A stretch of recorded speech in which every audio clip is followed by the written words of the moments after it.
Две интересни подкоманди за VP Option са plug и patch. Както може да видите от документацията, те ни дават възможност да вземем вложена стойност в някакъв Team Option. Под вложена се има предвид, че целият Team Option най-вероятно е сериализиран обект и посредством тези функции можем да вземем само property на обекта или да апдейтнем property на обекта. Нека да разгледаме на практика как бихме могли да използваме тези функции. Нека отначало да си направим VP Option Add Socials, където ще искаме да добавим някакъв обект. Тъй като през командния ред е трудно да въведем директно PHP обект, ще използвам първо формат JSON, защото ми е по-лесно на ръка да въвеждам обект в JSON формат, отколкото като PHP сериализиран обект. И ще започнем с Facebook.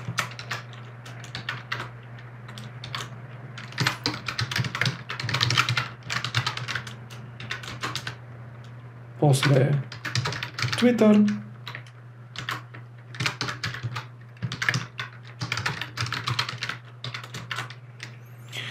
Нека да опитаме и с LinkedIn.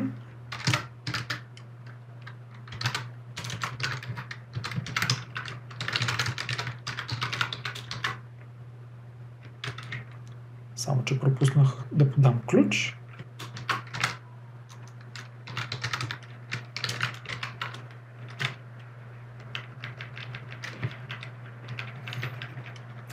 И това ми се струва добре като за начало. Така, да видим сега какво се е получило. VP Option Get Socials. И в базата данни реално са записани не като JSON сериализиран обект, а като PHP сериализиран масив. Това е защото макар и през VP Option Add като формат да подаваме JSON, първо VP CLI от JSON го конвертира към обект и после го подава към WordPress. И WordPress сам, поради начина по който работи VP Option Add, ако получи нескаларна стойност, примерно обект масив, той я сериализира с PHP и я записва в базата данни. И обратно пък, когато извикаме VP Option Get, отново WordPress десериализира масива и ни го връща вече в този вариант, в който все едно сме извикали print_r. Така. Това, което можем да направим вече сега е VP Option Plug Socials Facebook. Първо подаваме пакета от команди Option, после под командата, после ключа на основния Team Option, а после property-то, което искаме. И сега получаваме само стойността за Facebook, а не целият Team Option. Така, освен plug имаме и patch, където патчът може да направи апдейт. И там е малко по-интересно, защото апдейта не е задължително само да обнови някаква стойност, той може да включи или да изтрие. Така че имаме VP Option Patch, Insert, ако искаме да добавим нещо ново. Първо впишем в кой масив искаме да добавим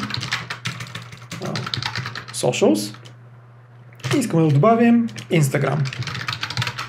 И стойността да е https instagram.com. Нека сега да видим с VP Option Get на целия Socials. Ето, вече освен Facebook, Twitter и LinkedIn, имаме и Instagram. VP Option Patch, освен за Insert, дава възможност и за Update. Socials, да речем, че Twitter искаме да го променим на https hix.com. Ще е добре, обаче да нямам печатни грешки в ключовете си. Twitter. Така. И сега като направим VP Option Get Socials, виждаме Facebook, Twitter вече има новия си URL, останалите са запазени. Освен това, можем да направим и Delete. VP Option Patch Delete Socials Да речем LinkedIn вече не ни трябва. И сега, като си вземем VP Option Get Socials, остават само Facebook, Twitter, който вече има URL hix.com и Instagram.